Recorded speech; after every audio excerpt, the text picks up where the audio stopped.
মঙ্গলবার কেন্দ্রীয় শহীদ মিনারে জুলাই বিপ্লবের ঘোষণাপত্র প্রকাশ করবে বৈষম্য বিরোধী ছাত্র আন্দোলন।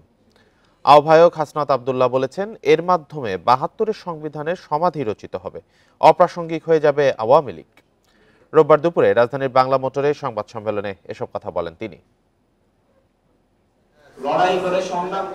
প্রোক্লেমেশন অফ জুলাই রেভলিউশন ঘোষণা করতে যাচ্ছে বৈষম্য বিরোধী ছাত্র আন্দোলন। ঘোষণাপত্রে কি কি থাকবে তা জানাতে সংবাদ সম্মেলনের আয়োজন। ঘোষণাপত্রের বিস্তারিত তুলে ধরেন জাতীয় নাগরিক কমিটির মুখ্য সমন্বয়ক সার্জিস আলম। বলেন, জুলাই গণ অভ্যুত্থানের যে ঘোষণাপত্র পাঠ করা হবে তা বাংলাদেশের একটি লিখিত দলিল হয়ে থাকবে। আমাদের এই জুলাই বিপ্লবের সামগ্রিক বিষয়গুলো একটি ঘোষণাপত্রে লিখিতভাবে লিপিবদ্ধ থাকা প্রয়োজন। আমরা আমাদের জায়গা থেকে মনে করি এই ঘোষণাটি আমাদের সামগ্রিকভাবে পুরো বাংলাদেশের একটি লিখিত দলিল হিসেবে থাকবে। ছাত্র নেতাদের আশা, মঙ্গলবার শহীদ মিনারে জড়ো হবে জুলাই গণ অভ্যুত্থানের শহীদদের স্বজন, বৈষম্য বিরোধী সর্বস্তরের মানুষ। মুখ্য সংগঠক আব্দুল হান্নান মাসুদ বলেন, নতুন বাংলাদেশ বিনির্মাণে গণমানুষের আকাঙ্ক্ষা অনুযায়ী ঘোষণাপত্র তৈরি করা হয়েছে। ২৪-এর রক্ত ঝরা, ২৪-এর শহীদদের রক্তকে বৃথা যেতে দিতে চাচ্ছি না। আমরা মনে করি আমাদের এই ২৪-এর রক্ত ঝরানোর মধ্য দিয়েই, শহীদদের রক্তের বিনিময়েই নতুন বাংলাদেশ পুনর্গঠিত হতে হবে। সংবাদ সম্মেলনে হাসনাত আব্দুল্লাহ বলেন, ৫ আগস্টই জুলাই বিপ্লবের ঘোষণাপত্র প্রকাশ করা উচিত ছিল, তাহলে ষড়যন্ত্র করার সুযোগ পেত না পতিত আওয়ামী লীগ সরকার। আমরা যে যাদেরকে উৎখাত করেছি বিদেশে বসে, তারা ষড়যন্ত্র করেই যাচ্ছে এবং এটা এক ধরনের লেজিটিমেসিকে প্রশ্ন করছে। এই যে ফেসিবাদের বিরুদ্ধে মানুষ দাঁড়িয়েছে, এই বিরুদ্ধে দাঁড়ানোকে সেখানে হচ্ছে আমরা চাই স্বীকৃতি দেওয়া হোক। যেখান থেকে এক দফার ঘোষণা দেওয়া হয়েছে, ঠিক সেই জায়গা থেকে মুজিববাদী ৭২-এর সংবিধানের কবর রচিত হবে। ২০০০ শহীদ ও ২০,০০০-এর বেশি আহতের রক্তের উপর তৈরি হয়েছে জুলাই আগস্ট গণ অভ্যুত্থানের অধ্যায়। বঞ্চিত করে রাখা হয়েছে। রেজওয়ানুল হক, ইন্ডিপেন্ডেন্ট নিউজ, ঢাকা। ৩১শে ডিসেম্বরে জুলাই বিপ্লবের ঘোষণাপত্রের বিষয়টি স্পষ্ট নয়। এতে সরকারের কোনো সম্পৃক্ততা নেই বলে জানিয়েছেন প্রধান উপদেষ্টার প্রেস সচিব শফিকুল আলম। রোববার বিকেলে রাষ্ট্রীয় অতিথি ভবন যমুনায় সংবাদ সম্মেলনে কথা জানান তিনি। এ সময় উপপ্রেস সচিব জানান, সচিবালয়ে আগুনের ঘটনায় সংগ্রহ করা আলামত পরীক্ষার জন্য পাঠানো হবে বিদেশে। জুলাই বিপ্লবের ঘোষণাপত্র প্রকাশ করা হবে ৩১ ডিসেম্বর। বৈষম্য বিরোধী ছাত্র আন্দোলনের এমন ঘোষণার পর থেকেই নানা মহলে চলছে বিভিন্ন ধরনের প্রতিক্রিয়া। কি থাকছে ঘোষণাপত্রে, এমন প্রশ্নই ঘুরপাক খাচ্ছে। তবে এই ঘোষণাপত্র প্রকাশের সঙ্গে সরকারের কোনো সম্পৃক্ততা নেই বলে সাফ জানালেন প্রেস সচিব। আমাদের গভর্নমেন্টের কোনো না, আমরা এর মধ্যে এই গভর্নমেন্টের সাথে এটার কোনো সম্পৃক্ততা নাই। যারা এটাকে প্রাইভেটলি, যারা এটাকে সাপোর্ট করছেন, এটা প্রাইভেট ইনিশিয়েটিভকে সাপোর্ট করছেন, এটার মধ্যে আমাদের গভর্নমেন্টের কোনো সম্পৃক্ততা নাই। সংবাদ সম্মেলনে জানানো হয়, সচিবালয়ে আগুনের ঘটনায় তদন্তের প্রাথমিক প্রতিবেদন সোমবার প্রধান উপদেষ্টার কাছে জমা দেওয়া হবে। অগ্নিকাণ্ডের বিভিন্ন আলামত সংগ্রহ করা হয়েছে, সেগুলো বিদেশে পাঠিয়ে পরীক্ষার উদ্যোগ নিয়েছে সরকার।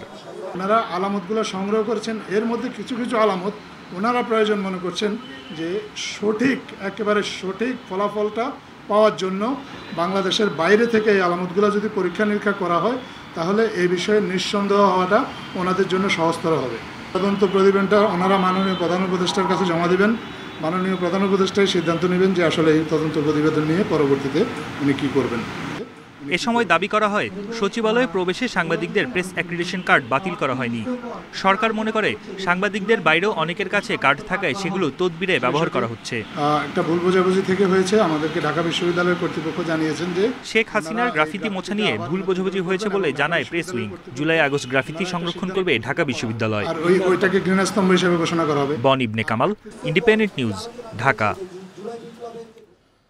বাতিল নয়, ৭২-এর সংবিধান সংশোধন করা যেতে পারে বলে মনে করেন বিএনপির স্থায়ী কমিটির সদস্য মির্জা আব্বাস। রোববার দুপুরে নয়াপল্টনে এক অনুষ্ঠানে এই কথা বলেন তিনি। ছাত্রনেতার মন্তব্যের প্রতিক্রিয়ায় মির্জা আব্বাস বলেন, সংবিধানে অসংলগ্ন কিছু থাকলে তা বাতিলযোগ্য। ৭২-এর সংবিধান সংশোধন হতে পারে, তবে কবর দেওয়ার কথা বলা ঠিক নয়।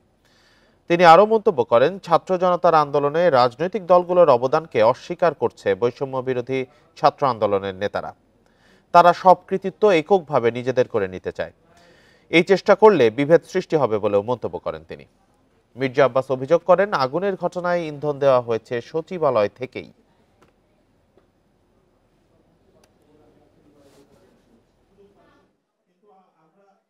শহীদের রক্তের দিয়ে লেখা যে সংবিধান, সেই সংবিধানকে যখন কবর দেওয়ার কথা বলা হয় তখন কিন্তু আমাদের কষ্ট লাগে। ওই সংবিধানে যদি খারাপ কিছু থাকে নিশ্চয়ই সেটা বাতিলযোগ্য। যদি নতুন করে সংবিধান লিখতে হয় তাও তো লিখতে হবে আগের অমুক সালের সংবিধান বাতিল করে এই সংবিধান জারি করা হলো। সচিবালয়ে সাংবাদিকদের প্রবেশে নিষেধাজ্ঞার তীব্র প্রতিক্রিয়ার পর এবার অবস্থান বদলালো সরকার। অস্থায়ী পাস নিয়ে আজ থেকে সচিবালয়ে ঢুকতে পারবেন সাংবাদিকেরা। রোববার দুপুরে সচিবালয়ে এই কথা জানান তথ্য উপদেষ্টা নাহিদ ইসলাম। তিনি বলেন, সাংবাদিকদের অ্যাক্রিডিটেশন কার্ড পুনঃমূল্যায়ন করা হচ্ছে।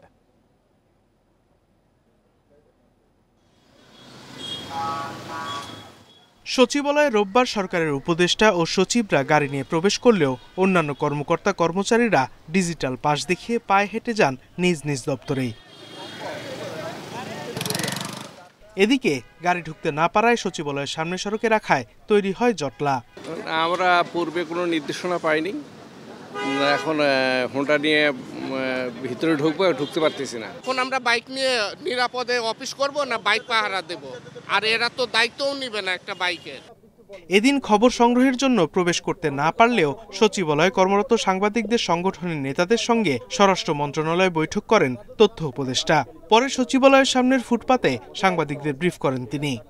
আবেদনের ভিত্তিতে নীতিমালা অনুযায়ী নতুন করে আবার স্থায়ী পাসের ব্যবস্থাটি করব এবং সেই সময় পর্যন্ত একটা সীমিত সংখ্যা একটা অস্থায়ী পাস আগামীকাল থেকে দেওয়া হবে।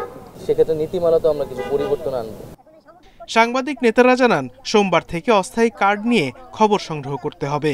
তবে শিগগিরই স্থায়ী অস্থায়ী কার্ডের জন্য সব গণমাধ্যমের কাছে আবেদন চাওয়া হবে। বিএসআরএফের যারা সদস্য আছেন তাদের তো তালিকা আমাদের কাছে আছেই।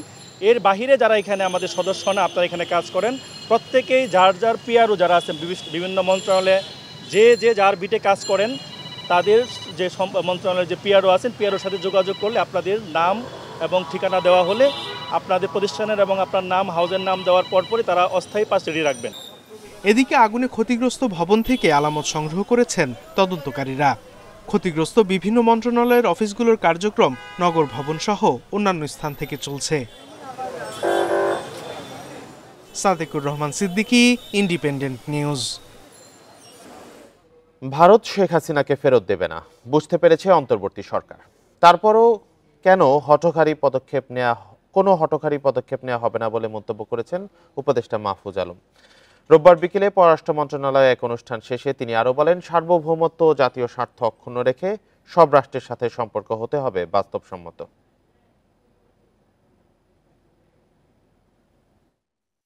ক্ষমতাচ্যুত প্রধানমন্ত্রী শেখ হাসিনার বিরুদ্ধে গণহত্যার অভিযোগে বিচার চলছে আন্তর্জাতিক অপরাধ ট্রাইব্যুনালে। কাঠগড়ায় দাঁড় করাতে শেখ হাসিনাকে ফেরত চেয়ে 15 ডিসেম্বর দিল্লিকে চিঠি দেয় ঢাকা। তার কোনো জবাব দেয়নি ভারত। পররাষ্ট্র মন্ত্রণালয় জানিয়েছে, অপেক্ষার সময় পেরোলেই দেয়া হবে তাগাদাপত্র। এমন আলোচনার মধ্যেই 27 ডিসেম্বর ভারতীয় গণমাধ্যমে প্রকাশ হয় শেখ হাসিনাকে ফেরত দেওয়ার সম্ভাবনা খুবই ক্ষীণ। পররাষ্ট্র মন্ত্রণালয়ের সংলাপ শেষে উপদেষ্টা মাহফুজ আলমও বলেন, বিষয়টি বুঝতে পেরেছে অন্তর্বর্তী সরকার, তবে এই নিয়ে কোনো হঠকারী পদক্ষেপ নেওয়া হবে না। একটা পলিটিক্যাল ডিসিশন ওনারা নিয়েছেন যে ওনাকে ফেরত দেবেন না, বা এটা আমরা শুনতে পাচ্ছি। কিন্তু রাষ্ট্রের জায়গা থেকে আমাদের যেটা দরকার, সেটা আমি যেটা বলছি, আমি একটা কথাই বলেছি, সেটা হচ্ছে প্র্যাগম্যাটিজম দরকার। কোনো রকম হঠকারিতা আমরা করতে পারি না। আমাদের রাষ্ট্রের সার্বভৌমত্ব, আমাদের জাতীয় নিরাপত্তা এবং আমাদের অখণ্ডতা, এটা হচ্ছে আমাদের national integrity, national security and sovereignty. এই জিনিসগুলো হচ্ছে আমাদের জন্য প্রাইম। পরে মাহফুজ আলম জানান, আওয়ামী লীগ পররাষ্ট্র নীতিতে দেশের চেয়ে দলকে বেশি গুরুত্ব দিয়েছে। সেই অবস্থার পরিবর্তন চায় অন্তর্বর্তী সরকার। গত সরকার হঠকারিতার চেয়ে যেটা বেশি করেছে সেটা হচ্ছে যে এক ধরনের নতজানু একটা পররাষ্ট্রনীতি তারা নিয়েছে। আর আমাদের সরকারের জায়গা থেকে আমরা চেষ্টা করছি প্র্যাগম্যাটিজমের জন্য। যদি আমাদের কোনো রকম হঠকারিতা বা কোনো রকম ভুল থাকে সেটা আমরা শুধরানোর চেষ্টা করি, কিন্তু এটা হচ্ছে আমাদের মোটামুটি আমাদের সরকারের দৃষ্টিভঙ্গি। যদি আমরা দেখি যে কোনোভাবে আমাদের কোনো কাজের কারণে আমরা এটা মনে করি যে বাংলাদেশ রাষ্ট্রের জায়গা থেকে এটা কোনোভাবে গুরুতর হয়ে উঠছে, আমরা সেই ক্ষেত্রে রেস্ট্রেন্ট অবলম্বন করি এবং আমরা চেষ্টা করি যে বাংলাদেশের স্বার্থটাকে সবার আগে রাখার জন্য। জানতে চাওয়া হয় ফ্যাক্ট ফাইন্ডিং মিশনে জুলাই আগস্ট গণহত্যার পূর্ণাঙ্গ তথ্য দিতে দেরির কারণ। উপদেষ্টা ও পররাষ্ট্র সচিব জানান, এ নিয়ে সংলাপে কোনো আলোচনা হয়নি। আজকের এখানে এটা আলোচনা হয়নি।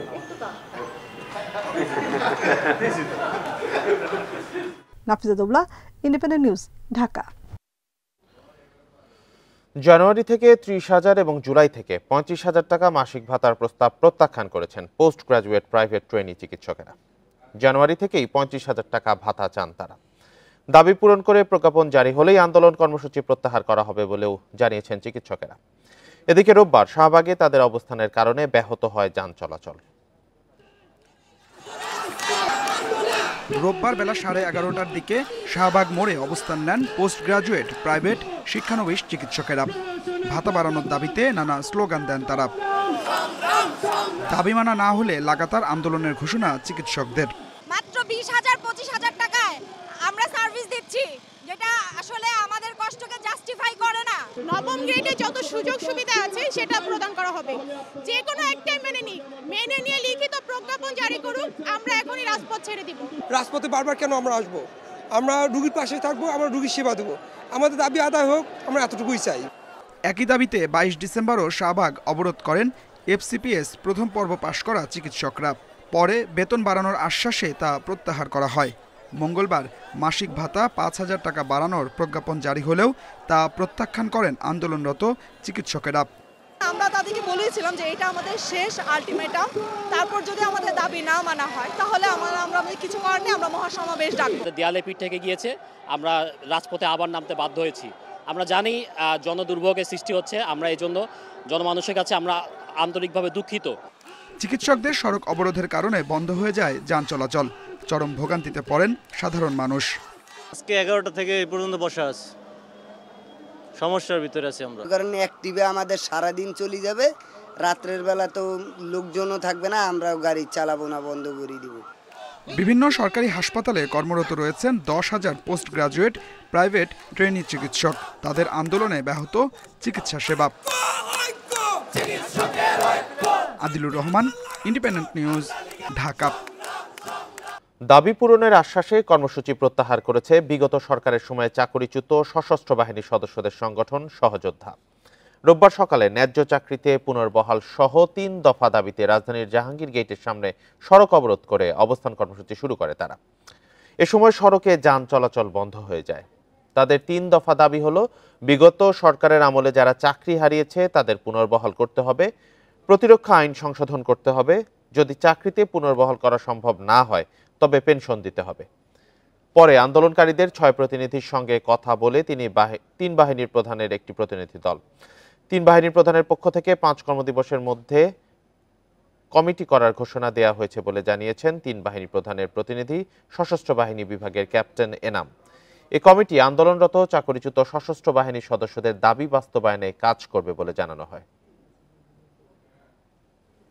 ওনারা আমাদেরকে কথা দিয়েছেন যে আগামী 5 কর্মদিবসের মধ্যে, অর্থাৎ আজকে থেকে আগামী 5 কর্মদিবসের মধ্যে জাস্টিস ফর কমরেডের প্রতিনিধি এবং সহযোদ্ধা প্ল্যাটফর্মের প্রতিনিধি নিয়ে একটি রিভিউ কমিটি গঠন করা হবে, যার মাধ্যমে পর্যায়ক্রমে আমরা যারা এখানে আছি তাদের দাবিসমূহ মেনে নেওয়া হবে, এটা ওনারা নিশ্চিত করেছেন। কুমিল্লার মাধাইয়া বাজারে আগুনে পুড়ে গেছে শতাধিক দোকান। মধ্যরাতে চান্দিনার ঢাকা চট্টগ্রাম মহাসড়ক সংলগ্ন বাজারটিতে আগুনের ঘটনা ঘটে। ফায়ার সার্ভিস জানায়, মাধাইয়া বাজার মসজিদের পাশের একটি মিষ্টির দোকান থেকে আগুনের সূত্রপাত। ডোবার উপর কাঠের মাচা করে তৈরি দোকানপাট হওয়ায় আগুন দ্রুত ছড়িয়ে পড়ে আশেপাশের দোকানেও। খবর পেয়ে চান্দিনা, কুমিল্লা ও দাউদকান্দি ফায়ার সার্ভিসের 6টি ইউনিট এসে আগুন নেভানোর কাজ শুরু করে। প্রায় 2 ঘন্টা পর নিয়ন্ত্রণে আসে আগুন। ব্যবসায়ীরা জানান, আগুনে কাপড়, জুতা, ওষুধ, মিষ্টির দোকান সহ শতাধিক ব্যবসা প্রতিষ্ঠান পুড়ে গেছে।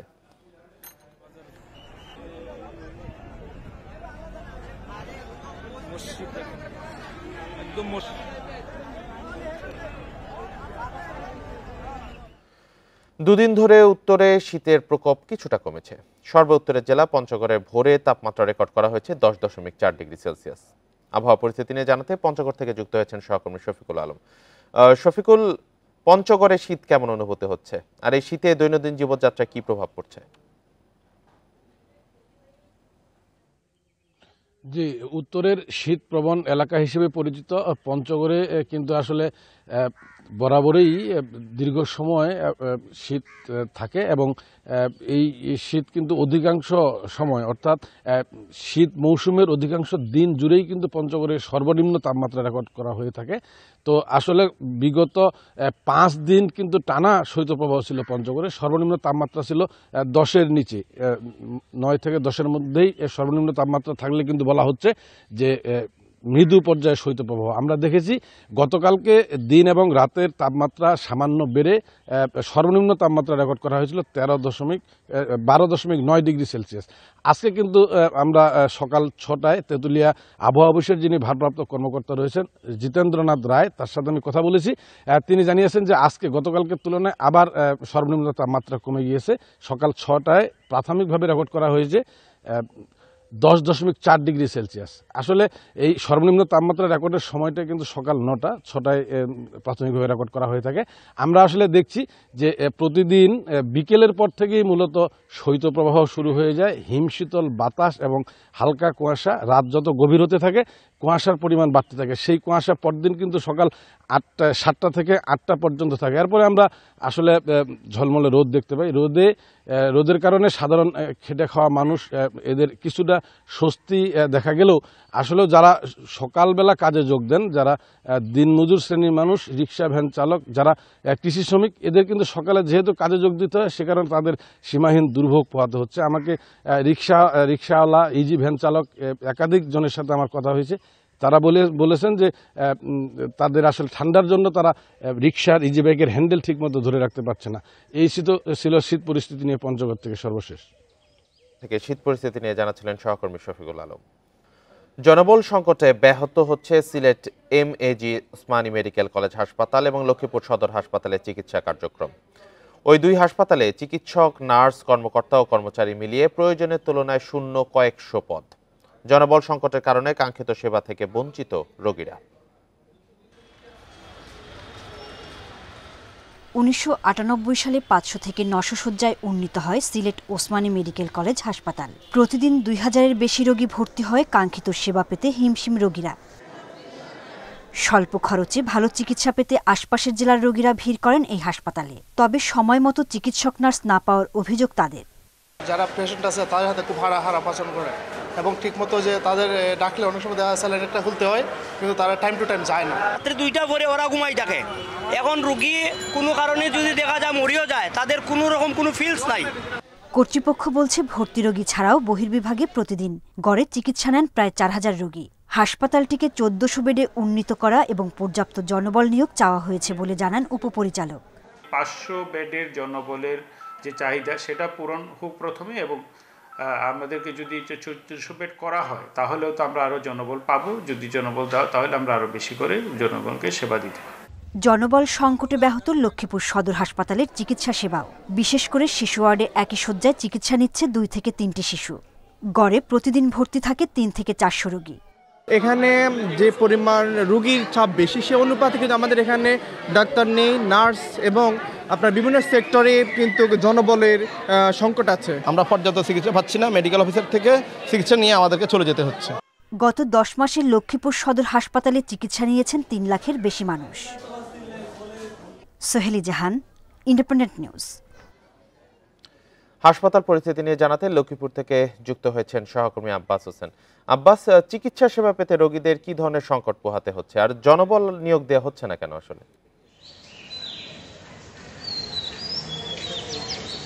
আসলে গত যে 21 বছর আগে যে হনসার সুজা যে সদর হাসপাতালটি রয়েছে, এই হাসপাতালটি 21 বছর আগে মূলত এটিকে 100 শয্যা উন্নীত করা হয়। 100 শয্যা উন্নীত করা হলেও এখনো যে 50 শয্যা যে জনবল সেটি দিয়ে এই কার্যক্রম চলছে। তবে গত 3 বছর ধরে যে সিনিয়র কনসালটেন্ট, গাইনি, চক্ষু, নাক, কান, গলা সহ প্রায় 10টি পদ এখনো খালি রয়েছে। এর বাইরে কিন্তু জনবল যে মঞ্জুরিকৃত জনবলের যে সংখ্যা সেটি হলো 154 জন, কিন্তু সেখানে 160 জন জনবল রয়েছে। এর মধ্যে আর 50টি জনবল এখনো খালি।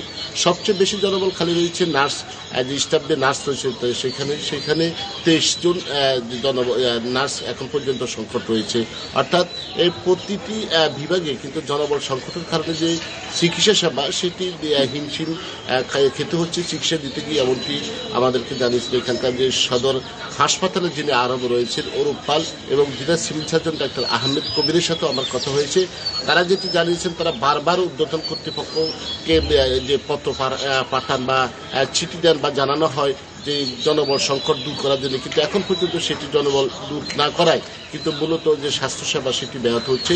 এই সদর হাসপাতালটি লক্ষ্মীপুর যে অত্যন্ত দূর দূরান্ত থেকে যারা রুগী আসছেন তারা কিন্তু এখানে চিকিৎসা নিতে আসছেন, কিন্তু প্রতিদিন ডোর আউটডোরে কিন্তু প্রায় 1000-এর মতো রুগী তারা চিকিৎসা নিচ্ছেন বিভিন্ন ডাক্তার দেখিয়ে। অর্থাৎ যে বিশেষজ্ঞ যে চিকিৎসক থাকার কথা সেটি না থাকার কারণে মূলত মেডিকেল অফিসার যারা রয়েছে তাদেরকে দিয়ে তারা চিকিৎসা নিয়ে বাড়িতে ফিরতে হচ্ছে। এর বাইরে আমরা সিভিল সার্জন যেটি জানিয়েছেন, গত 10 মাসে এই হাসপাতালে কিন্তু 3 লাখের বেশি মানুষ চিকিৎসা নিয়েছেন, এমনকি তিনি জানিয়েছেন। পাশাপাশি আমরা কিছুক্ষণ আগে যে শিশু ওয়ার্ডে গেছি, সেখানে 15টি বেড রয়েছে, কিন্তু সেখানে 100-র মতো রোগী ভর্তি রয়েছে। অর্থাৎ রোগীর চাপে একদিকে হাসপাতাল শয্যা সংকট হয়েছে, অন্যদিকে ডাক্তার না থাকার কারণে দুর্ভোগে পোহাতে হচ্ছে এখানকার যে চলাঞ্চলের মানুষ রয়েছে বা দূর দূরান্ত থেকে মানুষ তারা চিকিৎসা নিতে এসে ভোগান্তিতে পড়তে হয়েছে। তবে কবে নাগাদ এই সংকট দূর হবে সেটি এখন পর্যন্ত কেউ নিশ্চিত করে বলতে পারছে না। এর মধ্যে 2017 সালের 17 মার্চ লক্ষ্মীপুর যে 100 শয্যা হাসপাতালকে 250 শয্যা উন্নীত করা হলে সেখানে অবকাঠামো নির্মাণ করা হলেও কিন্তু সেটি এখন পর্যন্ত কার্যক্রম শুরু না হয় মানুষের যে ভোগান্তি সেটি কিন্তু দিন দিন বাড়ছে, এমনকি আমরা হাসপাতালে এসে দেখতে পেয়েছি। তবে এখানকার চিকিৎসক বা স্থানীয় মানুষের দাবি দ্রুত জনবল সংকট করে স্বাস্থ্যসেবা নিশ্চিত করার দাবি জানিয়েছেন এখানকার এলাকাবাসী। জনবল সংকটে ব্যাহত হচ্ছে চিকিৎসা সেবা, এই বিষয়ে জানাচ্ছিলেন লক্ষ্মীপুর থেকে সহকর্মী আব্বাস হোসেন। বিএনপি চেয়ারপারসন বেগম খালেদা জিয়ার রাজনৈতিক সচিব হারিস চৌধুরীর দাফন সম্পন্ন হয়েছে। রোববার দুপুরে মরদেহ সিলেটে পৌঁছানোর পর শাহী ঈদগাহ মাঠে শ্রদ্ধা নিবেদন করেন সর্বস্তরের মানুষ। পরে সন্ধ্যায় কানাইঘাট কবরস্থানে দাফন করা হয়। স্বজনরা জানান, আওয়ামী লীগ সরকারের রোশানল থেকে বাঁচতে আত্মগোপনে ছিলেন হারিস চৌধুরী। পরবর্তীতে 2021 সালের 3রা সেপ্টেম্বর করোনায় আক্রান্ত হয়ে রাজধানীর একটি হাসপাতালে মারা যান তিনি। কিন্তু আইন শৃঙ্খলা বাহিনীর চাপে মৃত্যুর বিষয়টি চাপা রেখে ঢাকার সাভারে দাফন করা হয় তাকে। গেল 5ই আগস্ট আওয়ামী লীগ সরকারের পতনের পর হারিস চৌধুরীর মেয়ে সামিরা তানজিন চৌধুরীর রিটের প্রেক্ষিতে মরদেহ তুলে ডিএনএ পরীক্ষার নির্দেশ দেয় হাইকোর্ট। এতে হারিস চৌধুরীর পরিচয় শনাক্ত হলে বীর মুক্তিযোদ্ধা হিসেবে সম্মান দিয়ে দাফনের অনুমতি দেয় আদালত।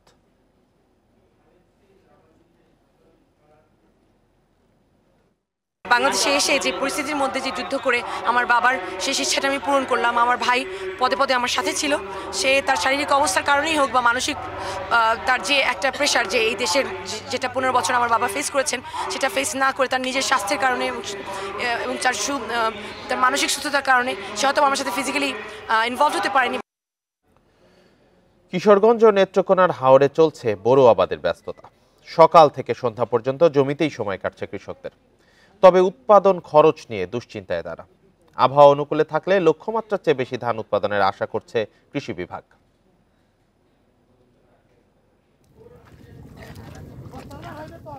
হাওড়াঞ্চলে বোরো চাষের মৌসুম, চাষিরা এখন ব্যস্ত চারা রোপণ ও জমি তৈরিতে। কিশোরগঞ্জের হাওড়াঞ্চলে এবার 1,04,000 হেক্টর জমিতে আবাদের লক্ষ্যমাত্রা ধরা হয়েছে। এর মধ্যে প্রায় অর্ধেক জমির চারা রোপণ শেষ, বাকি অর্ধেকও হয়ে যাবে খুব দ্রুতই।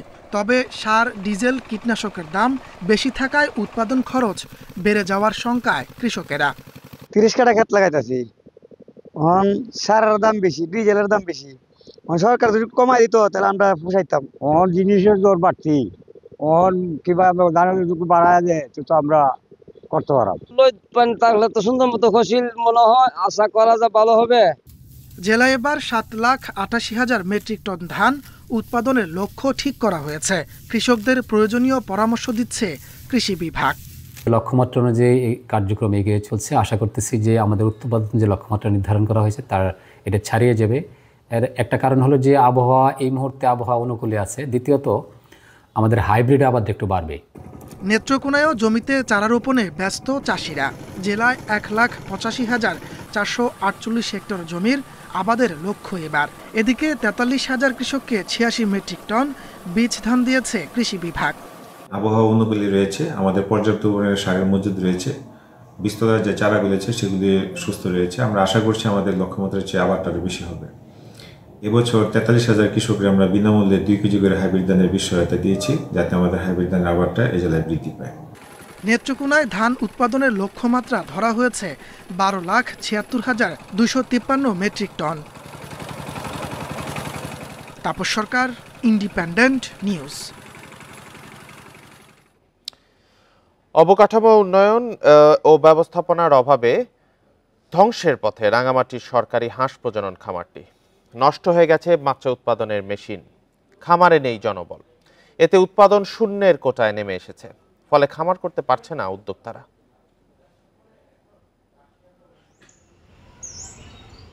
কাপ্তাই হ্রদের তীরে রাঙামাটি শহরের আসাম বস্তিতে 2001 সালে গড়ে তোলা হয় হ্যাচারি সহ আঞ্চলিক হাঁসের খামার। 2010 সাল পর্যন্ত খামারে হাঁস উৎপাদন স্বাভাবিক ছিল।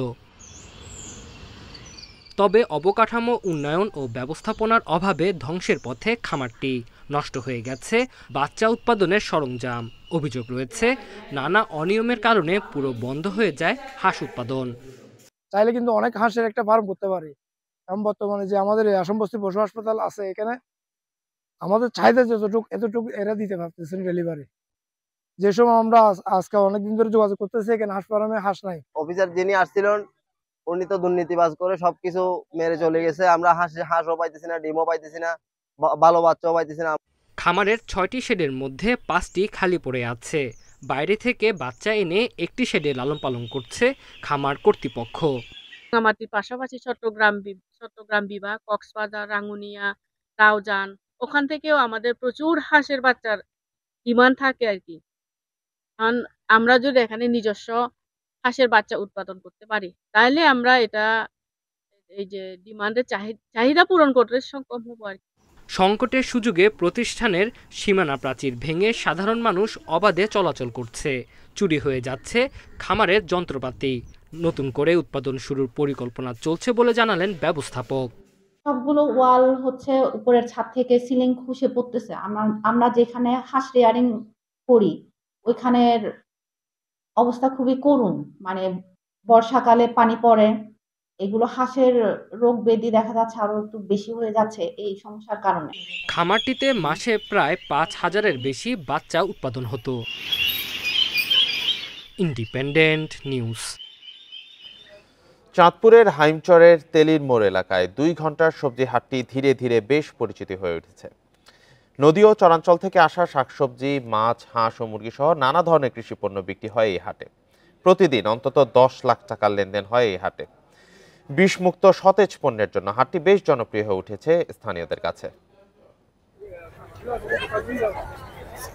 ভোর থেকেই মেঘনা নদীর তেলির মোড়ে অপেক্ষায় থাকেন স্থানীয় ক্রেতা, পাইকার ও খুচরা ব্যবসায়ীরা।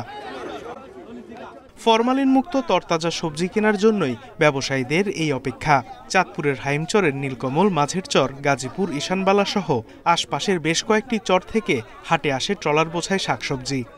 এটা এত ব্যাপক ছিল না ওই সময়, তো ধাপে ধাপে তারা এটা ব্যাপক বিস্তার লাভ করছে। এখানেও তাজা মাল, কোনো ফরমালিন নাই, তরি তরকারি। আমরা সকালে আসি, আয় আবার 10টা সাড়ে 10টার দিকে যখন কাঁচামাল বেচতে তাহলে আবার জায়গা। প্রতিদিনই 2 ঘন্টার জন্য বসে এই হাট।